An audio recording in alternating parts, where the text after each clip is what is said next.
For those of you who were last week, I talked about my son Josh and all the privileges he has. So my son graduates from Northwestern University in the middle of June this year. He goes through a major training program, and he is now teaching fourth graders, almost all of whom grew up in Spanish-speaking families that were Mexican-American or Puerto Rican. He's got 23 10-year-olds. It is the most frustrating experience he's ever had in his life. He's totally exhausted by it. But I said, well, what's the problem, Josh? He says, well, the real problem is these kids all grew up in Spanish-speaking homes. So the day they reach kindergarten, they know almost no English. And yet we teach only in English. And he said many of these kids are extremely bright. Now he's teaching them fourth grade, and they're reading at kindergarten or first grade level, fourth grade.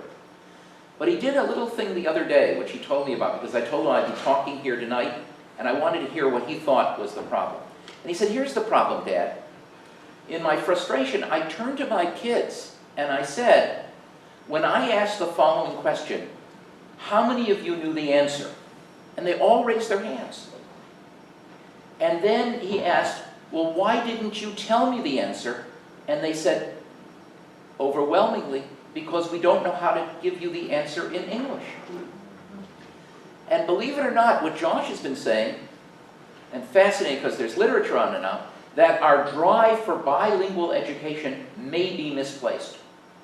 That in fact, these kids are very bright and can learn science, and they can learn language, and they can learn math, but the classes should have bilingual classes where much of the class is taught in Spanish, and you learn English along with it, rather than having these kids struggle with that language barrier and fall further and further behind to the point where their chances of having higher education beyond probably middle school disappear. Part of it is also getting parents to understand a little bit more how to raise kids. All of us, or many of us in this room, have had kids, or your kids have parents. For some reason, as I said last week, we put you through a reasonably rigorous program. In other states, obviously, from our driving habits, more so in other states than here. But, you know, you get more practice learning how to drive a car than raise a kid. And, you know, my wife and I raised one kid, and we know how hard that was, and we're pretty well educated. We should have universal parent effectiveness training that begins even before the birth of the first child. We should provide universal high-quality prenatal care, because we know how important prenatal health is to the future of a child. Provide universal early year-round childhood education. You saw the data last week from all the work being done at Harvard and other universities using the latest technology showing the neural development of children, much of which occurs before the age of 3. We have to improve our public schools, including getting unionized teachers and superintendents and school committee people working harder to do that. One of the things that I am a big fan of are extracurricular sports, arts, and culture programs.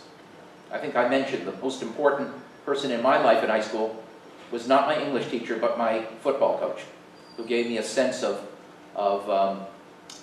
my own abilities athletically, which then translated into other things that I wasn't very strong in. Arts programs, cultural programs, these can be as important as school. And remember, I noted that the typical child in America and in Massachusetts only spends 17% of their waking hours between the time they're born and the time they're 18 in school.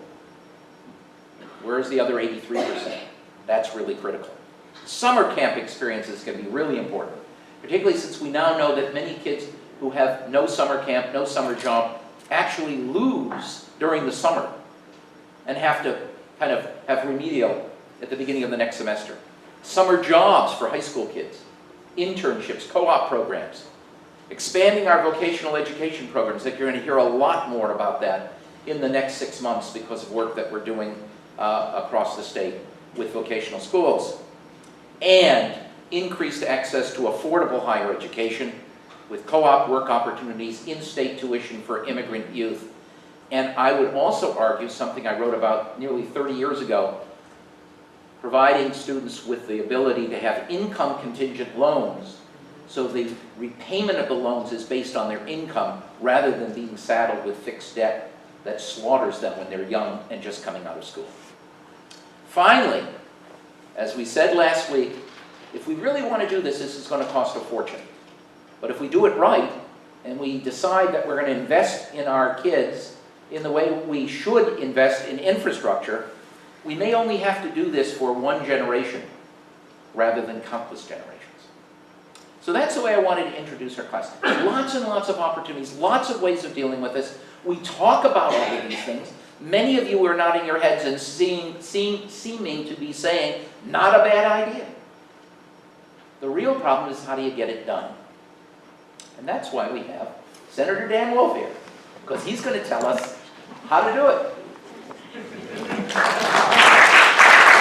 So I want to just give you a little bit of background about myself so you have a context to put some of the nutty things you're going to hear about. Okay?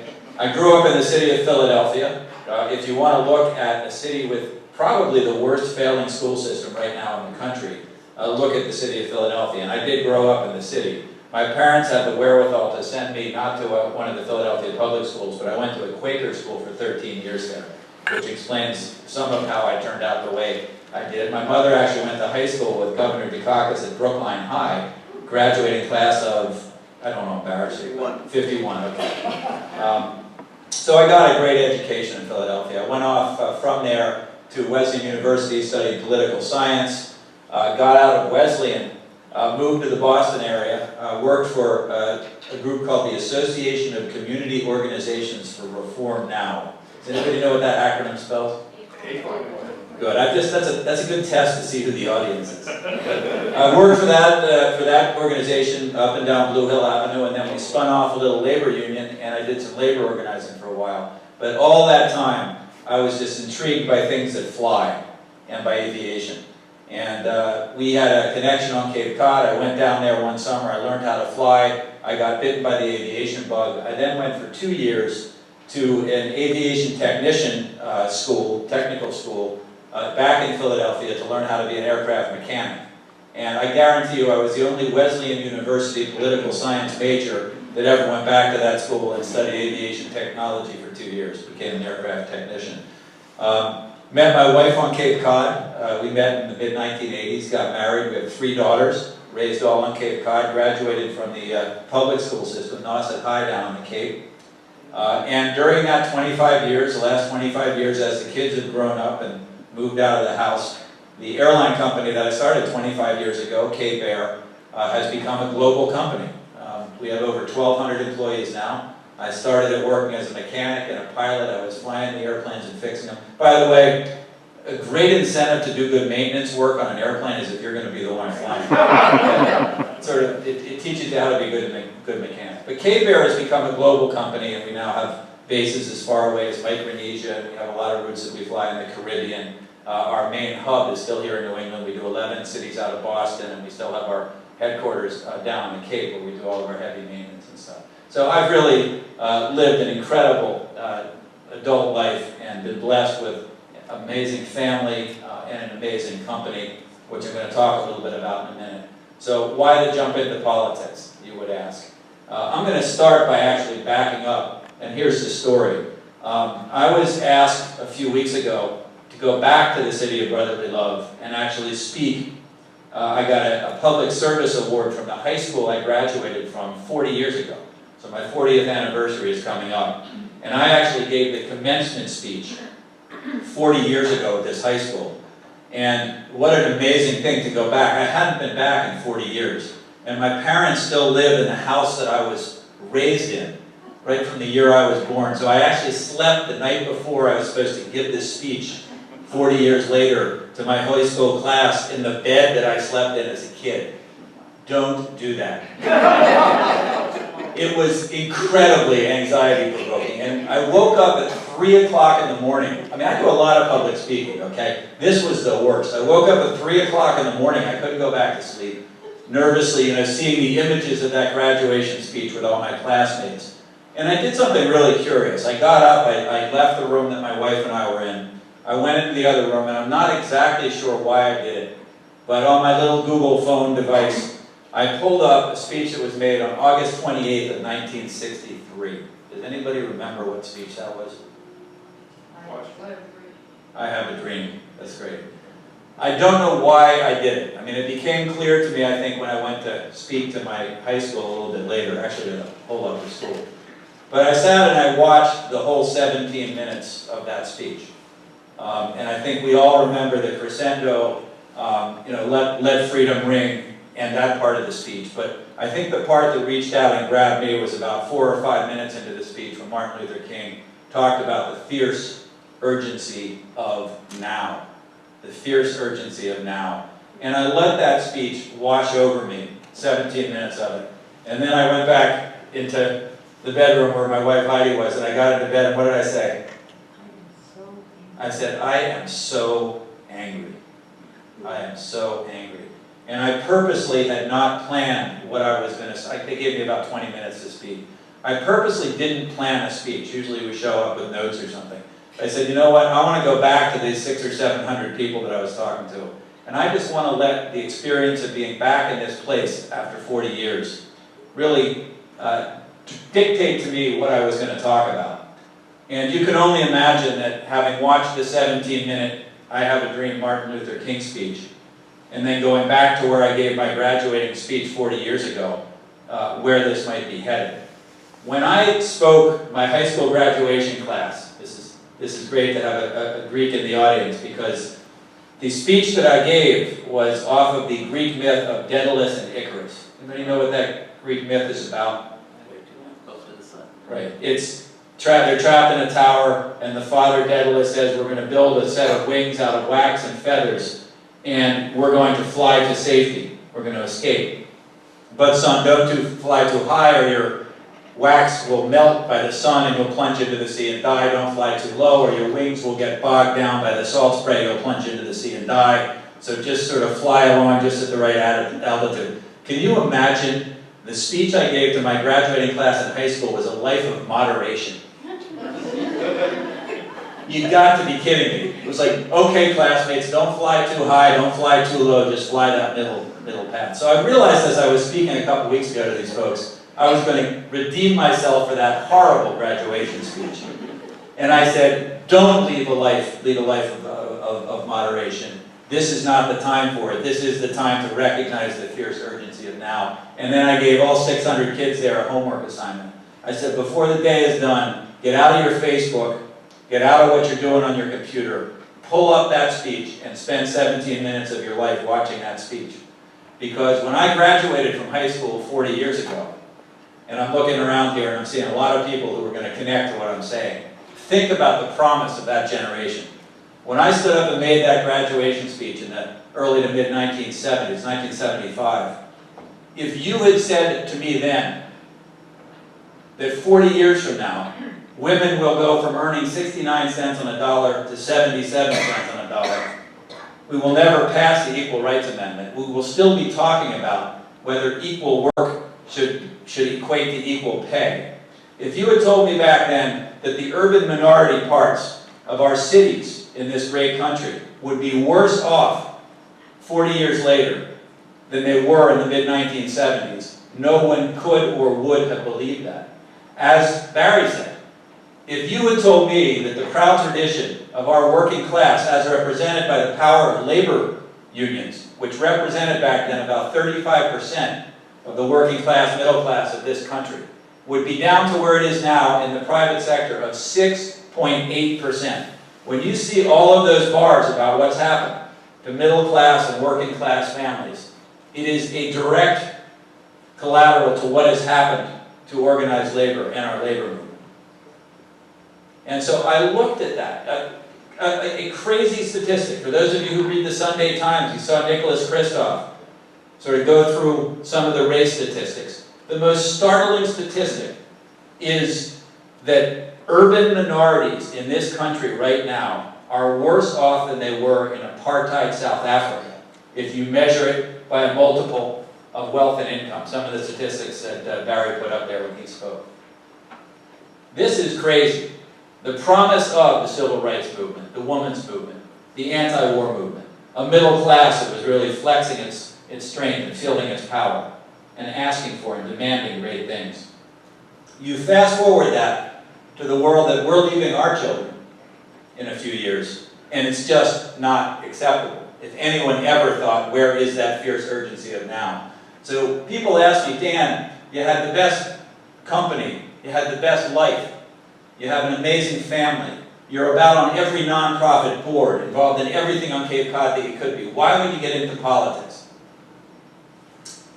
And it's because this, I won't use the expletive because I know it'll be intaken, but this blank ain't right. Where we are today is so disconnected from where our values, our hopes, our dreams, our aspirations were just one generation ago, that we need to use the one civic tool that it can be the most effective if we use it right. It's what I call the civic expression of our collective will, which is our government, to put us back on the right track.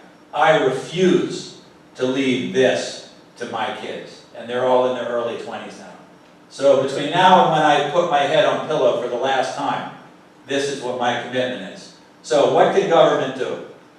I'm going to lay out 5 things that I would like to see our government do in partnership with good community organizing, labor organizing. Number 1 is raise the minimum wage, as Barry said. We in Massachusetts passed in the last legislative session the highest minimum wage in the United States of America. On January 1st of 2017, the minimum wage in Massachusetts will be $11 an hour. That sounds like a lot of progress, right? That minimum wage on a dollar-adjusted basis is still 60 cents less than the minimum wage was in 1968. Everybody get that? So even with the progress we made, even with the minimum wage being the highest in the country, it's still 60 cents less than it was in 1968. So guess what? I'm going to go back into the next legislative session and say, what are we going to do after January 1st of 2017? We're not going to index it to inflation because you know what? That'll never get us there. We're going to take a bold step and go up from 11 to 12 to 13 to 14 to 15. So we're going to keep looking at how to raise the minimum wage. The minimum wage never was meant to be a livable wage. It doesn't need to be. But it needs to be a real starting wage. When I got out of school, the first few jobs I had were minimum wage jobs. And I actually could live. You couldn't do that on minimum wage now. Number 2, and Barry really alluded to this, let's define a really exciting, respectful future, vision for these next generations. Let's talk about infrastructure. Let's talk about transportation. Let's talk about the north-south rail connection. Let's talk about South Coast Rail. Let's talk about all the bridges. Let's talk about Western Mass down to New York City and into Boston. Let's talk about extending the Blue Line. Let's talk about reinvesting in the rolling stock. That's transportation. If you put the same thing into water quality and our water systems, which are going to need to be rebuilt over the next generation, our energy infrastructure, we need to rebuild the grid around distributed, smart energy, sustainable energy production. And I can go on about infrastructure and education because the professor is right. The best and most important investment we make in future generations is in education. We have to define that vision of the future because until you define it and get people excited by it, you can't get to number 3 on my list, which is how the heck are we going to pay for it? Now, historically, I'm going to put my business person hat on, okay? When you look at paying for anything, there are 2 types of expenditures. One is operating expense.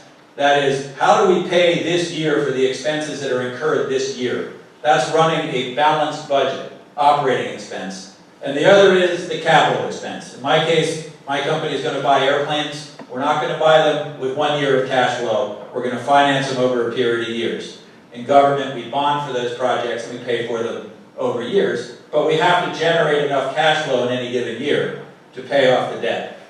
So we have to raise revenue in order to operate our government on an annual basis and provide those services that we depend on government for. And we have to generate the cash flow to pay back what we're going to do, to borrow, to do all those interesting infrastructure projects. The good news is there is the prosperity and the capacity in this country right now to pay for it. The stock market is higher than it's ever been.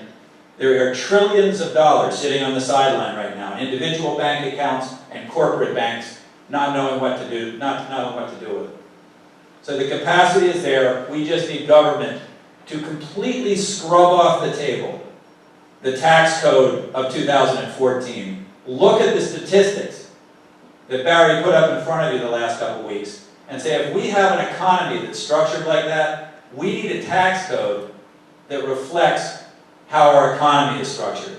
I.e., if our economy is so out of balance, if it's so lopsided, we need a tax code that will address that. And we've got a couple of great groups in the State House right now. Barry is on, I think, both of them, working on this exact thing. So that's number 3. If you forgot 1 and 2, I'm going to come back real quick and summarize them. Number 4 is, we need to create a power base. Everybody talks about labor unions only as it relates to income and benefits. It's a lot more than that. Because I will tell you, we don't have a political party right now that represents working class people. And that is because part of what the labor unions did when there were more people in labor unions is they actually had a lot of say, and in some cases controlled one of the parties. In my lifetime, that would be the Democratic Party. And right now we have 2 political parties, neither of which has a power base, a real power base, in working class and working families. So what we need to do is we need to energize a labor movement. Now, we don't want to recreate some of the broken paradigms of the last 50, 75, 100 years. But for God's sake, if you were a coal miner or a steel worker or an automaker or a public sector employee in the last 100 years, you know what the strength of working with other people to generate a power base and then demand things, what that can do. And we need to mobilize and organize a middle class that then says to a political party, if you want to get elected, you're going to work with us to build that bright future. We should be winning elections, we being Democrats, if we really were connected, if we really still were connected to working people, if we really did still talk about things like poverty. When was the last, on any of these debates, did you hear somebody talk about poor people and poverty? When I grew up, that was okay for Democrats to talk about. Okay? So we need a political party that if we do it right, will be winning elections 70-30, 80-20, 60-40, right? If we really do this right. And number 5 is what I would call reinventing capitalism. The company that I started and I run is an employee-owned company. So the employees at K-Bear actually share the ownership in the company. And that employee ownership, that ownership model, that ownership structure helps determine how we behave as a company. Our pilots are organized, they're in the Teamsters Union. But when you sit down and negotiate with your own employees, and they're also owners in the company, it's a very different conversation, and I dare say it's a healthier conversation. When you look at investing back into your communities, and the employees that live in those communities own the company, they treat it differently. I also serve on the board of a community bank on the Cape. It's a mutual bank. It's owned by the depositors in our community. We have a huge foundation at the bank, and we put about 10% of our profit every year into that fund, the foundation, and it distributes it out into the community. About $12 million are in that foundation fund right now.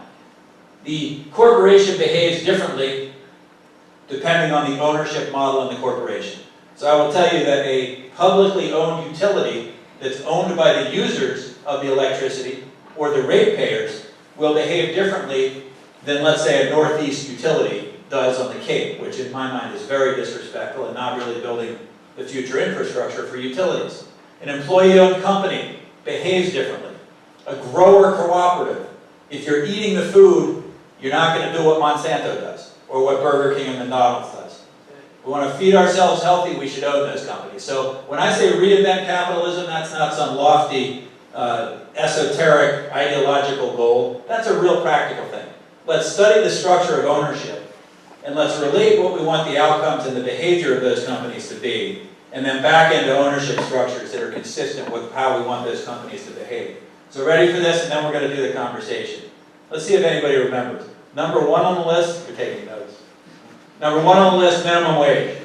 Number 2 on the list, create a beautiful vision that inspires and excites and challenges us. Number 3 is scrub the tax code so that we can actually pay for that beautiful vision without bankrupting future generations to do it. Number 4 is organize, organize, organize, organize. It's really kind of fun too. You know, you can have fun doing some of this stuff. It's not all drudgery. And number 5, the easiest part, let's reinvent capitalism. Now, as some of you may know, that I was actually, about a year ago, I was in the gubernatorial race, and then I got out for some kind of weird reasons. But when you watch the gubernatorial debates, okay, that's the nearest and dearest right now, and you see 2 parties represented, if you even agree with 3 of the points of the 5 that I just raised, are either of those parties in a serious way showing us a path to get there? That's the question. So from my perspective, I know we got Democrats and Republicans, but I happen to be a proud Democrat. What I'm saying is, it's time to take back the Democratic Party. Back to our roots, connected with a vision of the future, with a proud tradition of the past, and let's implement the 5-step plan. But unfortunately, I'm not running for governor. So, Barry, you want to come back up and we'll take some questions? We're going to take about a 5. So, we know what the problem is. I want to start out and I'm going to play kind of devil's advocate. So I'm going to turn into, as I've done in one of my other classes, Milton Friedman. Okay? So let me tell you why we can't do any of this. The reason we can't do any of this is that we have an incredibly competitive society.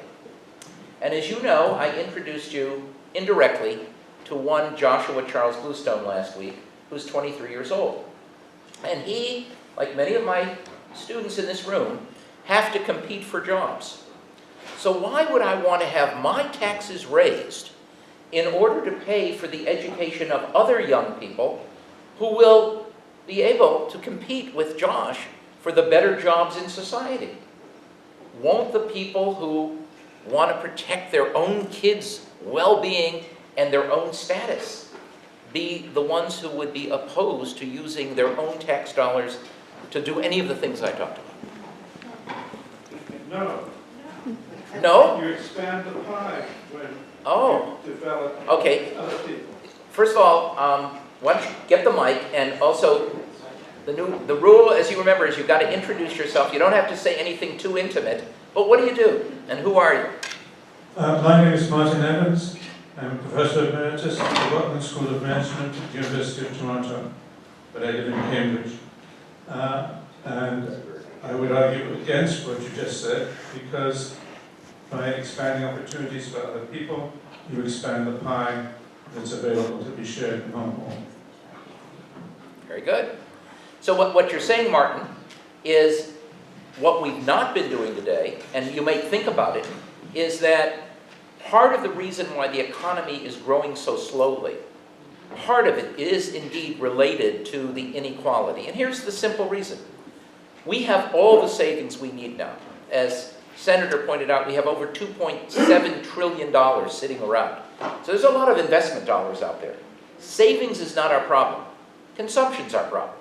Every time we redistribute a dollar from a working family to a rich family, we go from a family that is spending about 96 cents of every dollar to a family that's spending 40 cents of each dollar and saving 60.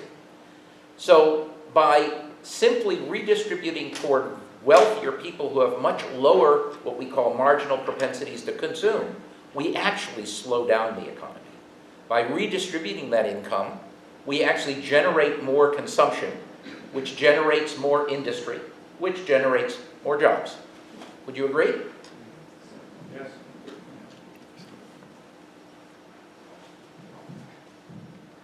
I agree. Who are you? My name is Judy Pons, and I agree with both of you, and I feel very strongly about what you said. I appreciate it, but there's a big but, because I live out there in a world where everyone caters to the 1%, and where people have organizations that are opposed to paying taxes. They have no idea that by paying taxes, they're building the country. You know what I'm saying. So, and where the Supreme Court, the guardians of our justice, turned our elections over to the richest 1%. And so they're spoiling our elections. The Chief Justice of the Supreme Court had the gall to sit in the joint session of Congress, and he asked for those cameras to be looking at him. He didn't do that by accident, and called the President of the United States a liar. I mean, how are we going to counteract the Tea Party and the pledge makers? And we've got to have a plan to do that. I agree with you, but I think what you're saying is second.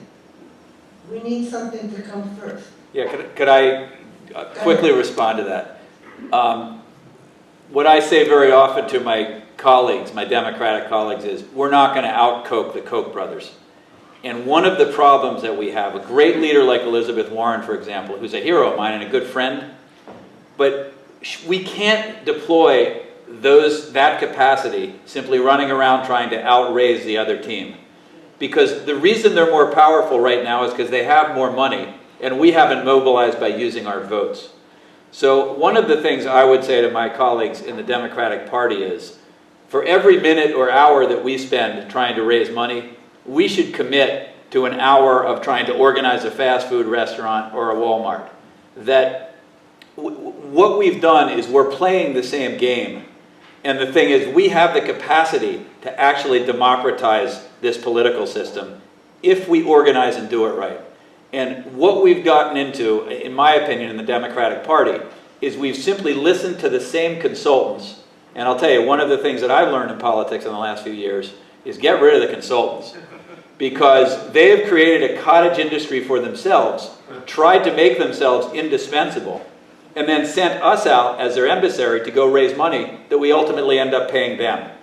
So somehow we have to break the cycle of money, but the power base isn't the money. The power base is the vote. And I think the first thing we have to do is separate power from money and realize that it's not in the size of your wallet, but it's in the number of people you organize and the number of votes. It's going to take work, but part of that is redefining how the Democratic Party defines success. We allow the media to make this all about how much money you raised last month or last quarter or last election cycle. And as long as we allow the media to define our success by how much money we raise, we're not going to win. We can't win that fight. Okay, we'll be coming around this way, but Is this, oh, it's on. yeah. I'm Paula And who Thompson. are you? I'm Paula Thompson. I'm a retired civil engineer, Northeastern class of 79, environmental engineer. Okay, so Milton. My question for your friend who has lots of money, doesn't want to pay taxes, who says, well, why should people be competing against your son, is because he can't do everything. He's just a one. So your son, who has an excellent education and opportunities, who's teaching 4th grade, still needs to drive to school. He needs to have police and firefighters and engineers who build bridges and people who think about rail and people who design bike lanes and all kinds of other people. So I think that if a person is to take economics and say, well, it's just all of one thing, and every young man or young person who's 24 who has college education is exactly the same, it's going to be exactly the same, doesn't account for the fact that people are unique and have unique gifts. And a person who may be born into poverty might be the next person who invents a vaccine. My niece, who was born to my sister and brother-in-law in 1979, and basically they live on a shoestring, now has a doctorate, and we just heard that she has received a huge grant, research grant. And she's a product of a village. She's not the product of 2 wealthy parents. So I can't go into what she works on, but someday you'll all hear about it, you'll be really glad you did. So I take it the argument you're making, and I like this argument, is the reason why, let's say I'm a super rich guy, and I'm well-to-do, I'm a professor, but I'm well-to-do relative to most of the people I showed you in that chart. My wife and I both had full-time jobs our whole lives. Never unemployed for a day in my life. But the reason why I should want to pay higher taxes, and by the way, I want to pay higher taxes, is because we, the old line, a mind is a terrible thing to waste. That we have all of this talent in this country, and we're not fully utilizing that talent because we're not giving them the education, we're not giving them all of the breaks that my son had, all of the collateral types of mentoring that might take somebody who unfortunately never gets the education, but if they had it, would have done extraordinarily Well, I think it good goes beyond things that. They for my would son. have done very well, but they might have brought a lot of other people up with them. Right. So for instance, my niece may not invent anything, but suppose someone who works in her lab invents something that makes a lot of, not only saves lives, it makes a lot of money for a pharmaceutical company and employs a lot of people. I think one thing we get very caught up in the States is, and I'm not always against it, is our individualism and trying to reduce everything to individualism and trying to take larger economic not policies, but ideas, and trying to get them down to that. And I don't think it's useful when you talk about the larger frame of things and the longer term, and I think that's what you're talking about partly is looking out in the future. Well, could I just add to, Yeah, go ahead. and I'll say this to Mr. Friedman over to my left, even though he should be sitting to my right, actually. I'm to their right. Yeah, you are. You're assuming that we're talking about two systems here. One is a political system of democracy, which has certain values associated with it. Equality of opportunity, for example. Meritocracy, where if you work hard and you're really smart, you actually get ahead and you can help lift the whole of society. The other side is an economic system. The economic system of capitalism has certain very predictable rules. One is the accumulation of wealth and capital.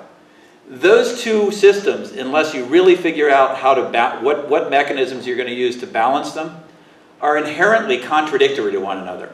Because the rules of capitalism will actually accumulate wealth and capital, and unless you have a way of actually continuing to rebalance the democracy side of it, what has happened in this society is going to continue to happen.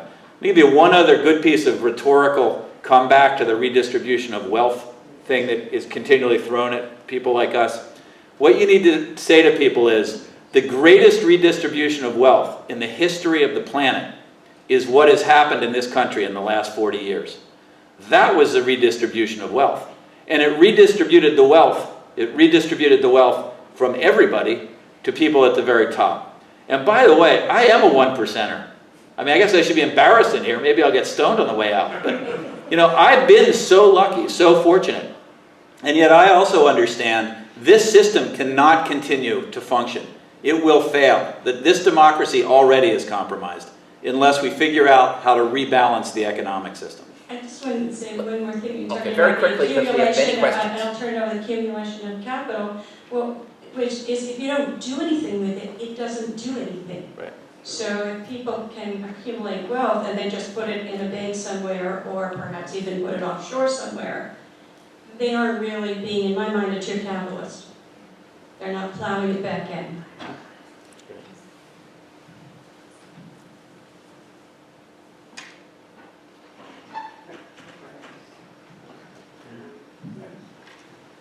Hi, my name is Gerard Badler. I'm sort of semi-retired, but one of the things I do with my time is volunteer at an organization called SOAR 55, which provides pro bono management consulting services to local nonprofits to help increase their productive capacity. My question is this: given the well-documented and increasing inequality in the United States, why is it that we don't see more social unrest? Why is it that poor populations in southern states continue voting in politicians who are Tea Party conservatives and are against the kinds of healthcare systems that help redistribute income and the like. Why is it that so many SOAR 55 clients, many of whom are organizations that are trying to help the status of lower socioeconomic income groups, find it so difficult to get board members who are willing to spend the time, be productive and effective as is necessary to be a good board member? It's a common, pervasive problem. And I wonder if maybe the data that you're showing is that maybe we're missing something in the data that is not being shown, that maybe the population is less dissatisfied than the statistics would predict they would be. There's something going on out there that we're not talking about that is ameliorating the effects of all this income and wealth inequality.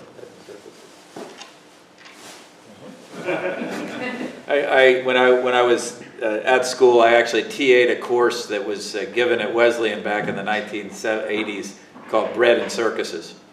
And I would say that technology is great at entertaining and distracting and anesthetizing our population.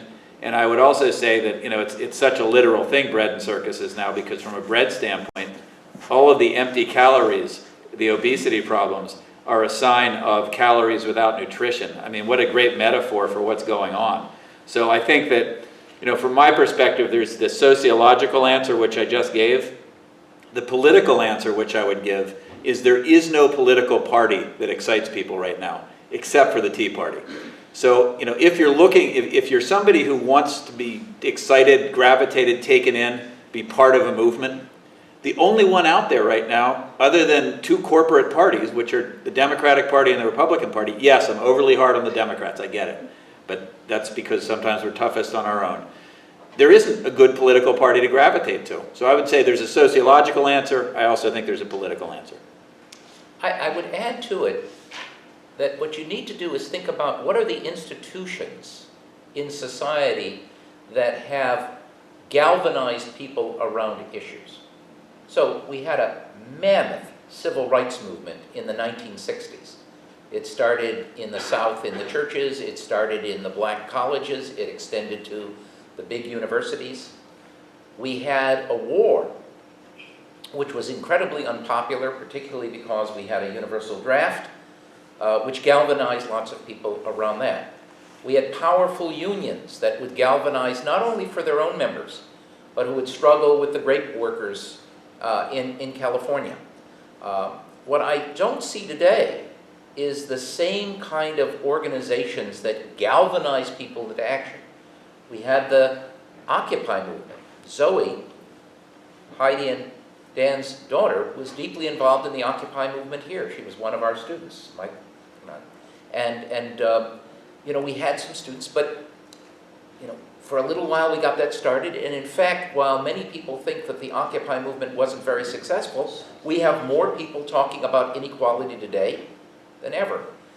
What I don't think we understand is what takes that spark and all of a sudden creates a powerful movement. How did SDS come about? Or the Student Nonviolent Coordinating Committee? Or any one of these other organizations? My second point, and I'll shut up, is that I think the other thing that's happened, and I may have mentioned in this class before, but if I didn't, I think it's really important. It has to do with the role of the media. When we were growing up, many of us in this room, you watched Walter Cronkite, Edward R. Murrow, and Huntley and Brinkley. And that was the news. We had 3 networks. And what they had to do was to give a fairly honest response to the news, not editorials. They actually had to do news because they had to appeal to conservatives, they had to appeal to the middle of the road, they had to appeal to liberals because that was their audience. Thanks to technology, we get cable, which allows us to have a proliferation of stations. And we get to the point where each station can cater to a particular group of people and reinforce all their biases. Fox on one side, MSNBC on another side. And now, of course, with the internet, You've got thousands and thousands of blogs that can reinforce people's biases. And I think what happens is that when you do that, you create a lot of what actually Karl Marx called false class consciousness. You know, people don't understand what their class interests are or what their social interests are because it all gets exploded in this cacophony of political rhetoric. And we don't have groups that are galvanizing within that cacophony enough. That's a thought. Steve Nathanson, until recently, professor of philosophy at Northeastern. So I thought, first of all, both of your talks were amazing and rich in content and inspiring in vision. So I'm glad I was here to hear both of you. And I think I probably agree with every specific proposal that you made. Where I want to raise the question, a philosophical question, I guess, is about the notion of inequality. What can be done about inequality in birth lottery? Because I don't think that any of the things you proposed would actually lead to equality. And I don't think that equality is really the goal. And the word, because most people don't really want equality, that the word equality can get in the way. So for example, the minimum wage proposal, it would not get equal wages, but it might get people up a little bit in the direction of a decent wage. So there's something indecent about the pay levels for people. There's an article in the Times the other day about people in fast food restaurants in Denmark and their pay Yeah, level. good article. We all have that. It's disgusting that we don't. It's unfair. It's mistreatment of people who are our fellow citizens, treating people really like dirt. But it's not equality.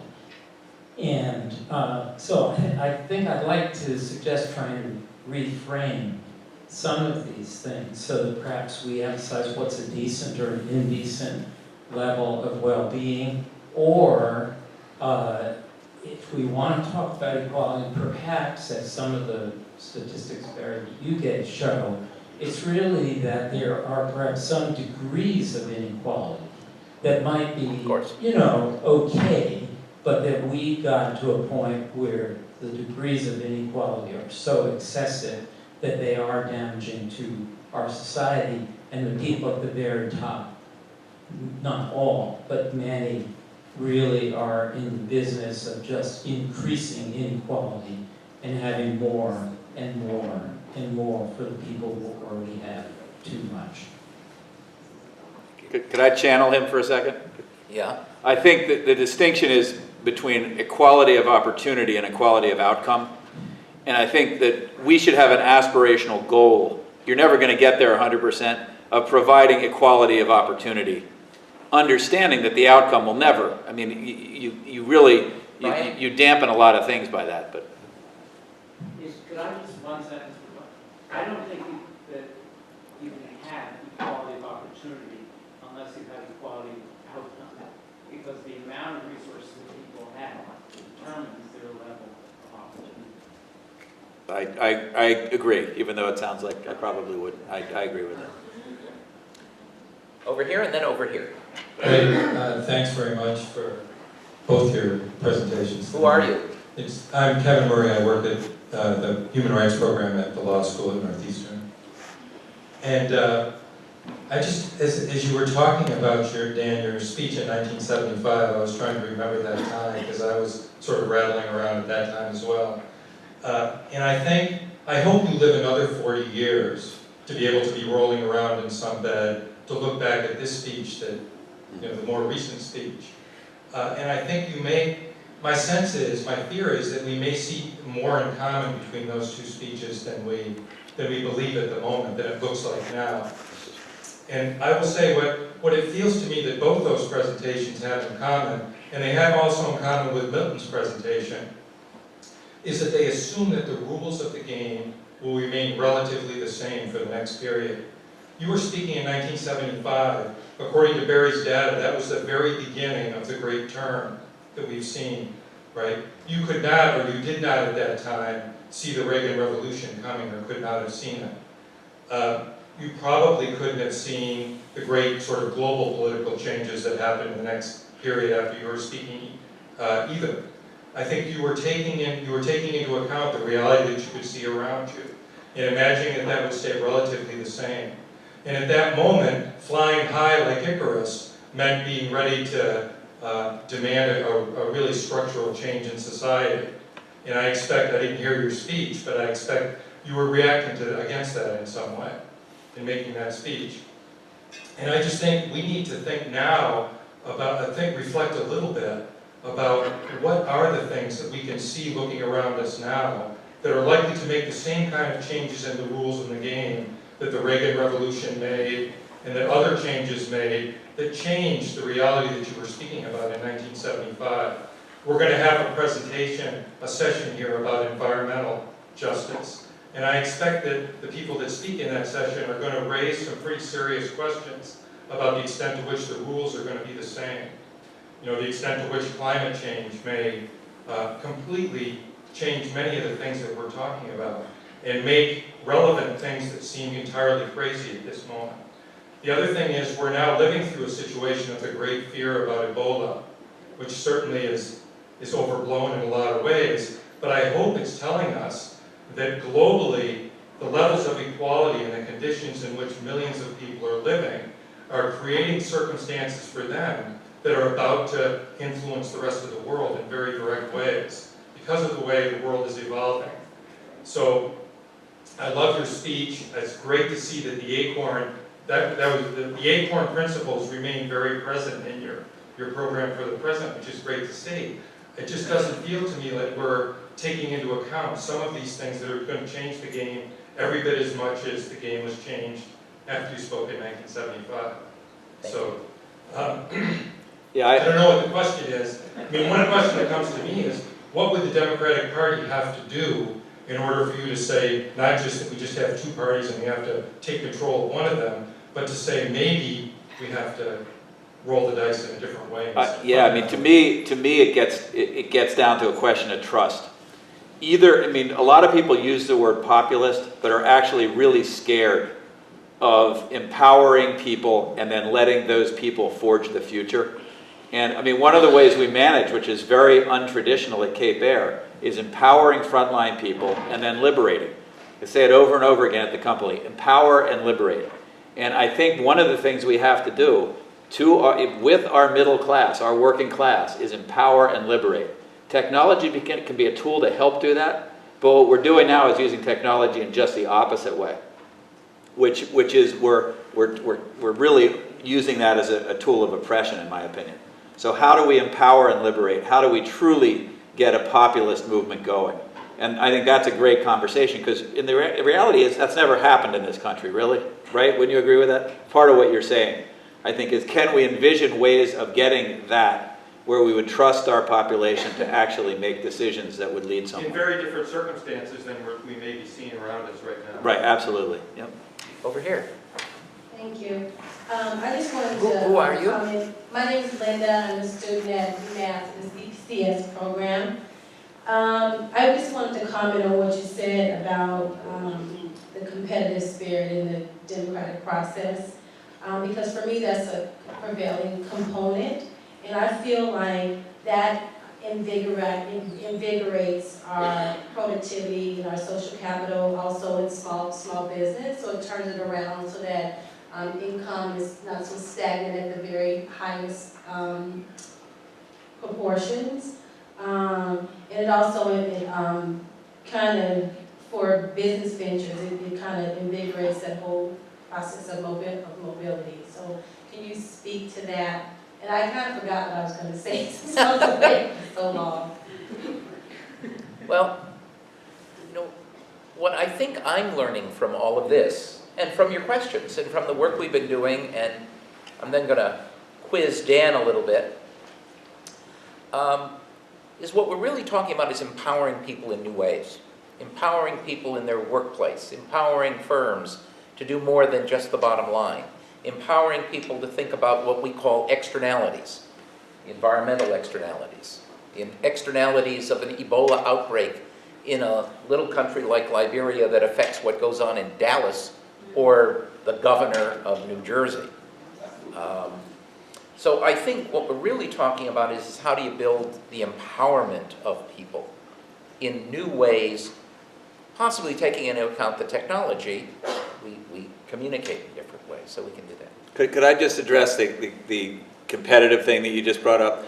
You know how the Eskimos have like 9 different words for snow? I actually don't know if that's true. You know, I heard 3 words, then 4, then 5, and now all of a sudden people say 9 and then 12. I don't know how many words for snow they have actually. But we should have different words for corporation in this country, because there is such a difference between an economic competitive situation in the small business world than the predatory extractive wealth that large corporations are raining down or from us. And the thing is, those are 2 very different realities in our economy.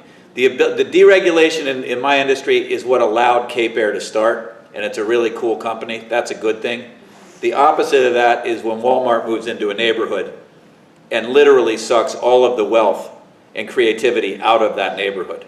So I think we have to really be much more granular with how we manage our economy so that we create situations where that kind of competitiveness and that kind of entrepreneurship actually enlightens us and invests in us, as opposed to extracting from us. And I think that's maybe about what you were. Yeah, Okay. absolutely. Thank you. I think I would add one thing, and then we'll come to you. One of the most exciting things, and I think maybe you felt the same way about it that I did, was Market Basket this year. Absolutely. And what I have found in one institution after another, after another, is the breakdown in loyalty. Loyalty of corporate leaders to their workers, corporate leaders to the public, and the bilateral, workers to management. And here is where workers, some of with 20, 30 years of seniority, risked their entire working life to support a boss they felt supported them. It was great. It was Greek. The bad guys were Greek too. Very important. Very important. And I've started thinking, even in our context here at the university, and people know this, about the importance of what I call bilateral loyalty. Loyalty of faculty to the university, loyalty of the administration to the faculty and the staff. We've just had the administration unilaterally cut our health benefits and our life insurance benefits here, and the faculty has finally reacted to that. And you see it at Market Basket. You see the difference between a Costco, which Mike and I like to visit about every 3 weeks, and a Walmart, which treats their employees in very different ways. I loved it. 2 weeks after the Market Basket thing got solved, the closest supermarket to us is a Star. I live in Cambridge. And I just naturally go to Star Market. But I decided, because of the way the workers and management came together, I'm going to become a loyal Market Basket consumer. And I went on a Sunday morning, and I couldn't find a parking space for 10 minutes. It was so jammed. So you turned around and went to Star Market? No, I didn't. I waited. And then I went in, and one of the things that I really loved about it was the diversity of the consumers. Right? And a wonderful store and wonderful employees who were excited about what they were doing. And I snapped a picture. I actually have it on my camera because the place was so jammed and I wanted to show it to my wife. And they didn't have one thing that my wife loves, and that's nectarines. So I went over to Star at the same time, and there was no one there. And I thought, here is a story about what we need to do in America, just in that Sunday morning. That's what you got with labor unions, so you got that kind of mobilization. You certainly did. And imagine if the labor unions also had an equity stake in the company. Right. I mean, that's part of what I think the new talking about a forward-looking paradigm of capitalism is we really have to turn some of it on its head. But I think that's a great point.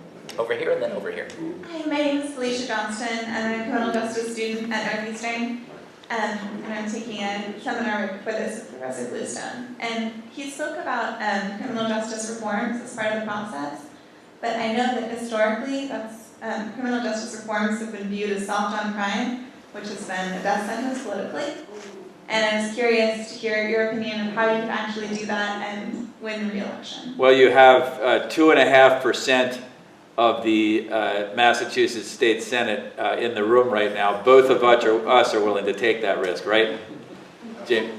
Yeah. So I think we've got a growing number who understand that mandatory minimums, that locking up people for nonviolent drug crimes, there are better ways, much better ways, to divert our resources. And I don't know if courage is the right word, but I think part of building that power base is building it around information and building it around lessons learned and getting behind people like the good senator up there and myself. I would take that risk. I would rather lose the next election than turn my back on what our values are. And I think there are more and more of us in there. And we need your pushing us.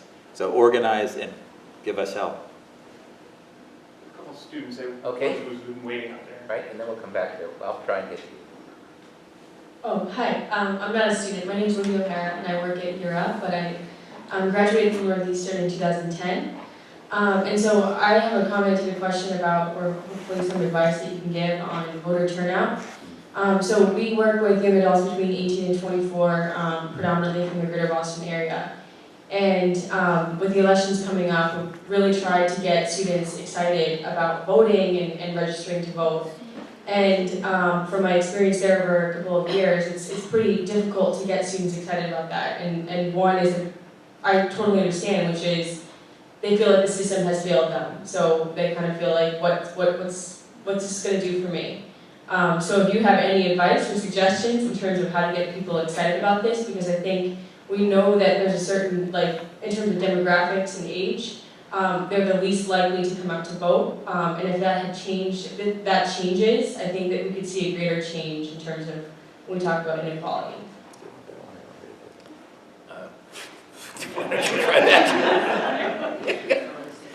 Thanks a lot. Thanks for your question. One of the most offensive terms that I'm hearing, so we're down on the Cape now, there's an election next Tuesday, and we're trying to do a get out the vote move down there, and we've got a coordinated campaign office, we've set up 2 in our district, and we're really invested in trying to get people to vote. One of the most offensive terms that I've heard in this whole thing is the term lazy Democrat. Has anybody heard that term, lazy Democrat? Right. So a couple of people made the mistake of using that in my presence, and I said, never say that again in my presence. They're not lazy, they're uninspired. They're unengaged. They're disrespected or disregarded. That's what's going on. If we want people to get out and vote, we need to be inspirational, and we need to really represent something that is exciting and represents change for people. So to me, this is not about blaming the victim, who is the voter who really thinks it doesn't matter whether Charlie Baker or Martha Coakley gets elected. By the way, I think it does matter, but it doesn't matter nearly enough. Not nearly enough. So that, I think you got a challenge as long as we keep framing this up as 2 sides of the same coin, or whatever the saying is. We got a challenge. I agree. I also think what we have to do is get more younger people involved in electoral politics. I was excited because one of our staff, Mike Lake, ran for lieutenant governor. Didn't win, but he's 32 years old, student of Mike's, student of mine. We need more people, young people. I just met with, at his request, with Dan Coe. Dan Coe is 29 years old. He's the chief of staff to Mayor Walsh, to Marty Walsh. It's fantastic to walk into an office and see a 29-year-old who's basically running the city of Boston with his boss. We need to get more young people and then have them go out and talk to other young people about you can make a difference. Maura Healy, by the way, really exciting, early 40s, really exciting candidate, future of the party, I think, in some ways. But, she needs encouragement from neighborhoods and community groups and college, Barry, you brought up SDS and SNCC and some of the other groups. College campuses, like you say, what's the catalyst? You hold a match to it. What's going to actually get it going? very exciting. The mayor of Holyoke, Massachusetts is 24. Yes, same-day registration. It made a huge difference in Minnesota 4 years ago. Same-day registration. Yep. Which of course, in many states, they're trying to make it even more difficult to register and more difficult to vote. Okay, where are we? Oh, there. There. I'm Sean Cuff. I'm a political science and urban studies major here at Northeastern. And I also want to tie it back to the upcoming election in the form of a few issues of inequality on the ballot questions. First is inequality in the political system with looking at the repeal of the casinos. It's possible for the pro-casino folks to put, 10 of them put $1 million each into this campaign. All of a sudden that side has $10 million while the other side is looking at grassroots funding. There's no, under my understanding, there's no campaign finance laws for ballot questions. So what's something we can do about that? And then in the event that we don't get this repealed, we're looking at policy that is going to create inequality in urban communities across the Commonwealth. Even in rural communities, that's going to funnel money out of the main streets and into more corporatized centers of economic development. So if this is to go through, well, I guess a second question, what can we do in the next few days to make sure that it doesn't go through? And if in the event it does, what is something legislatively, through a policy think tank, how do we take care of an issue? I guess on both sides, politically and Well, let me tell you, personally, the Democratic Party asked me to write a $5,000 check a year ago, and I did, but I wrote the $5,000 check and gave it to Scott Harshbarger and said, use this to kill casinos. If somebody if somebody from the Democratic Party can explain to me how passing gambling casinos in Massachusetts is consistent in any way with our long-term vision or our short-term vision or our vision backwards, I just totally don't get it. So talk to your neighbors, organize, but until we change the system relative to money, it's going to be very difficult to achieve those things. By the way, let me turn over the gas tax thing in your mind, because I know the governor is here and says, oh my God, we can't undo that automatic indexing on the gas tax. I actually have a slightly different view. The 3 cents wasn't nearly enough.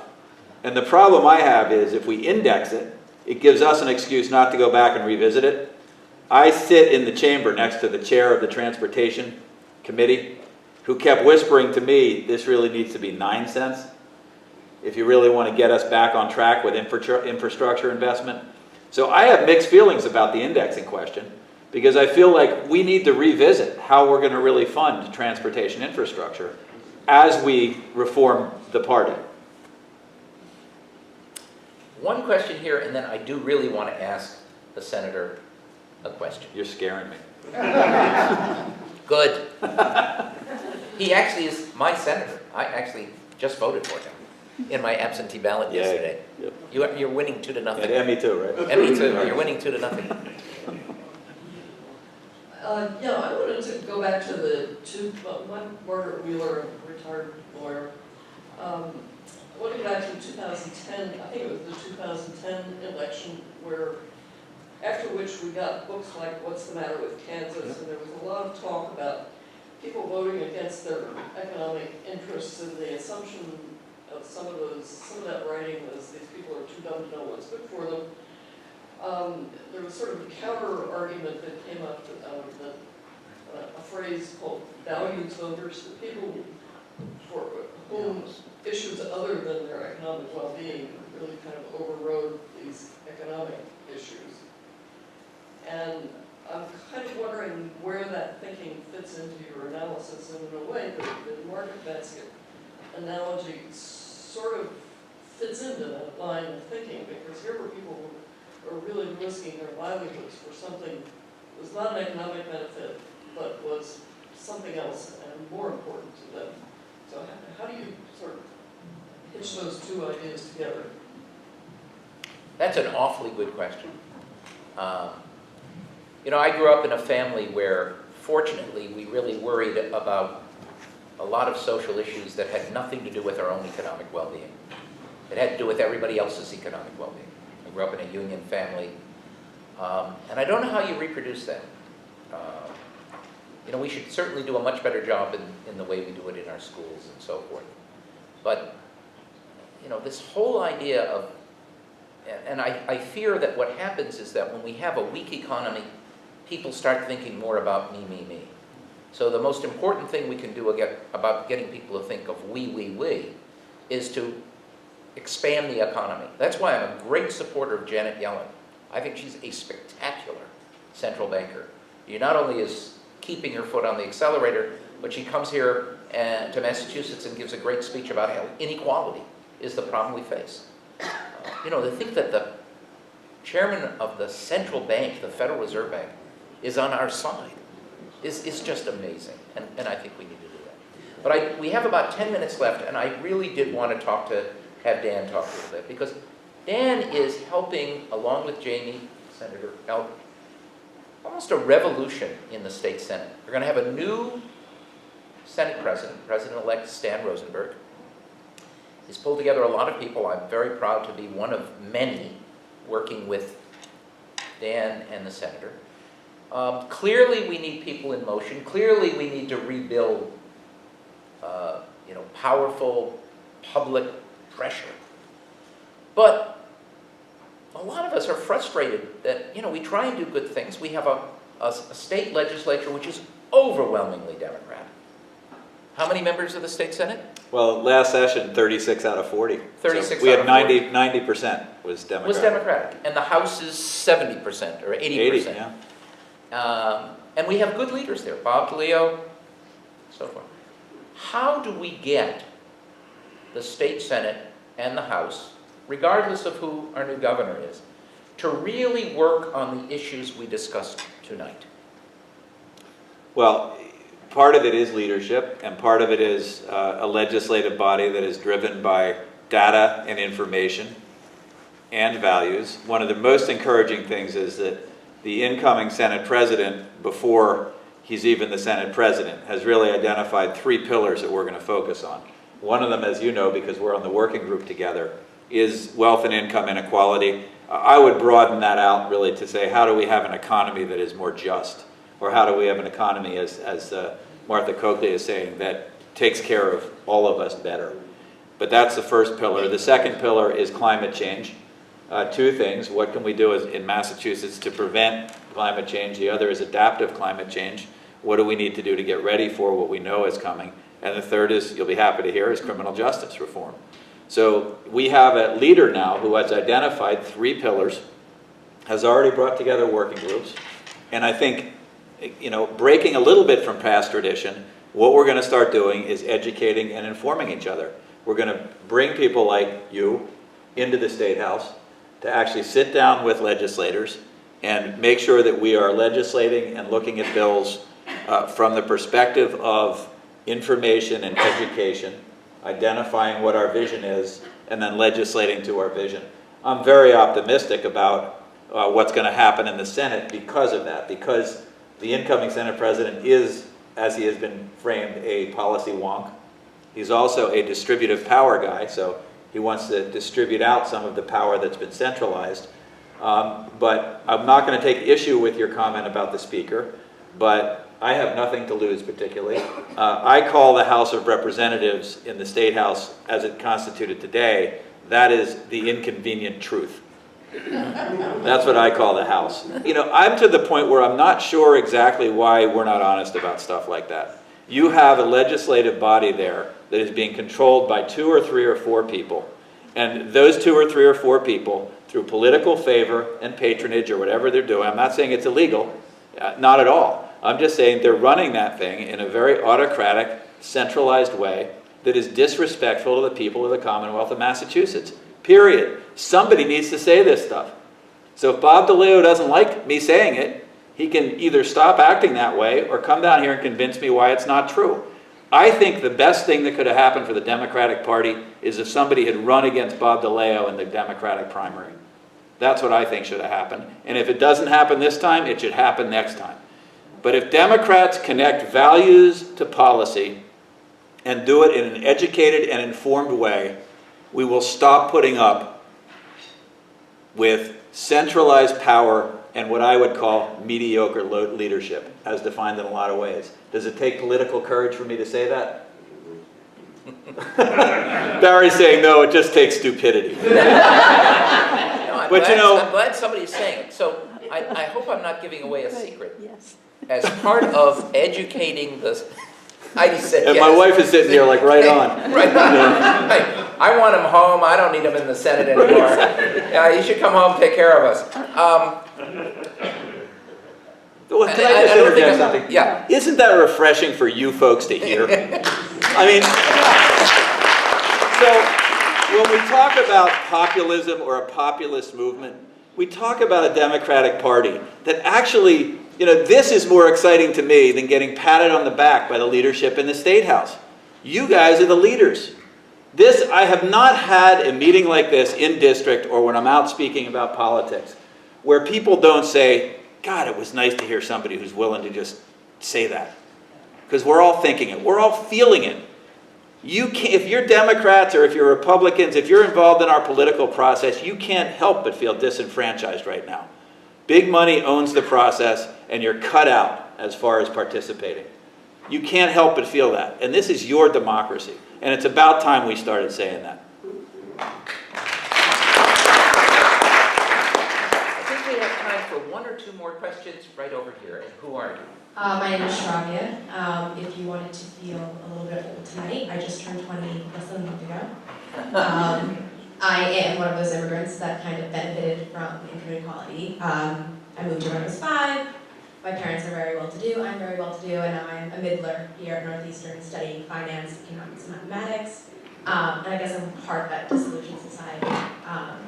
But I think a lot of what you guys are saying, I think you have to frame it in that my generation grew up in a society that was more socially minded or politically, the conversations were more about politics and social, like goods.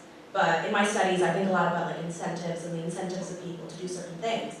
Do you think that we should try to shift this conversation about inequality, about not just inequality, but about like minorities and helping minorities towards a more economic conversation about economic benefits that everyone could gain, not only the minorities, but the top 1%? Or is this really just a political or a social conversation that we should be having? I'm an economist. I decided many moons ago to go into economics because I felt that some economists, not most, might be able to help address some of the real economic issues you're talking about.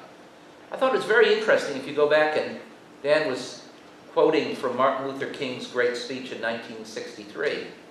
But by 1965, 66, Martin Luther King is basically talking about economic rights. And he's working, and remember, when he's assassinated, he is he had just addressed sanitation worker strike. I think that, and this is why I went into economics, is that if we can get our economics better, a lot of other good things happen because of that. I think there are a lot of people who are quiet because they're working 2 jobs. They don't have time to get involved in politics. They're just trying to put enough food on the table and pay the rent. I said to my class today, students here, that part of the reason why I could be involved in the student movement, in the Students for a Democratic Society, working in SNCC both in the north and going down to Montgomery, Alabama during the voting rights days of 1965, is I had no worries whatsoever that no matter how well I did in college, when I got out of college, I'd have a good job. And most of my friends felt the same way. And it empowered us to be more socially conscious, because we didn't have to worry so much about me. I could think more about we. Now we have a society in which people are struggling. And I think part of the reason, in answer to one of your questions, was that the reason why people aren't more involved is they are just tired, working so hard. We now are working more hours per family than ever since the 19th century. This is how people are keeping up, despite the fact that wages haven't risen in a decade. So I think part of it is working so hard to expand the economy. That's why I tip my hat to Janet Yellen.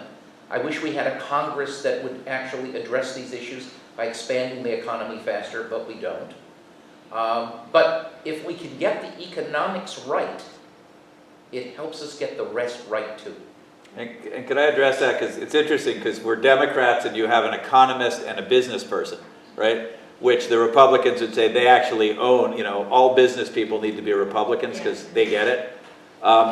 There's two ways we can help so that we don't have people like literally starving to death on the streets because they can't afford housing and food and clothes and health care. One is government assistance, and the other is to create a society where people actually can earn enough. I actually prefer the second option. The largest recipient, here's a startling statistic for you. The largest recipient of government assistance in the United States of America right now are Walmart employees. Okay? You have 6 individuals that own that corporation that are worth more than 150 million Americans. 6 individuals. And you have the average Walmart store, the employees of the average Walmart store are receiving $214,000 of food assistance, housing assistance, fuel assistance, healthcare assistance. That's crazy. If you want to talk about welfare or corporate welfare, we are subsidizing the 6th wealthiest individuals in the country who have more net worth than 150 million Americans by allowing their employees to not starve to death on the streets by giving them tax dollars. Think about how perverted that is.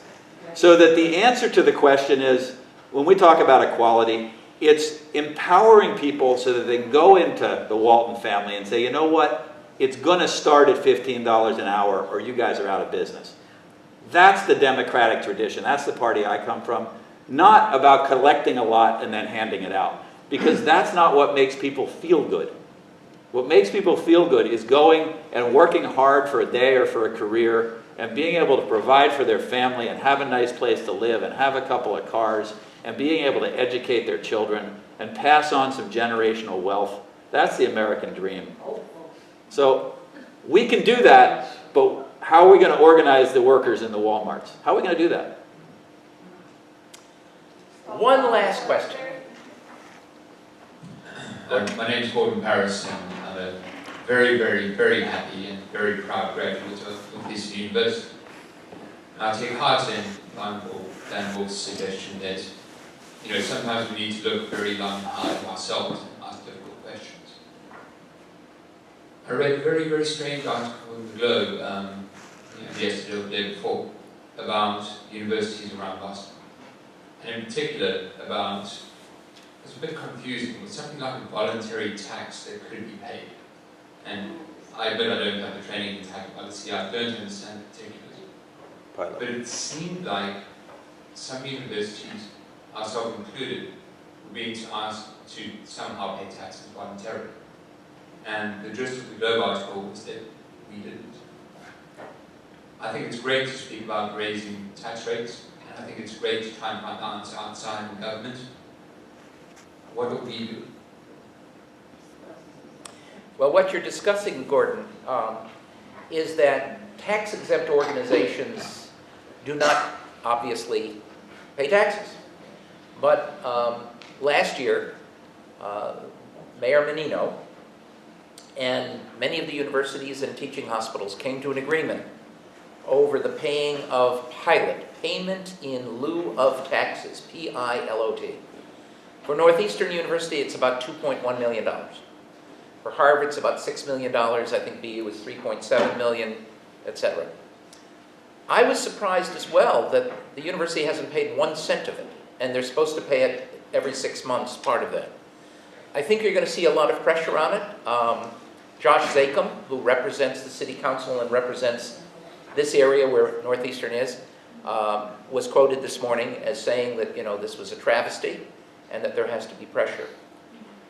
Part of my response to it is that universities and the big tax-exempt institutions, the churches, the teaching hospitals, can pay part of that pilot in terms of programs they offer to the community and to the people. And we should be doing a lot more of that. That is part of the reason we do the open classroom, is that I believe it's part of our responsibility to use our resources to do that. That's why you'll see, if you'd seen it before, our Dukakis Center, Kitty and Michael, Dukakis Center for Urban Regional Policy is a think and do tank that's working with 70 cities and towns in Massachusetts. We work with the legislature, we're on commissions, we're working with the governor, we'll work with the next governor, whoever that is. We'll continue to work with the Senate, and I hope we'll be able to do a lot of help there. Universities are anchor institutions that should be making a difference in the community where they are. What I fear is that our universities, including Northeastern, now think of themselves as national and global citizens, and maybe forgetting that they're actually right here on Huntington Avenue.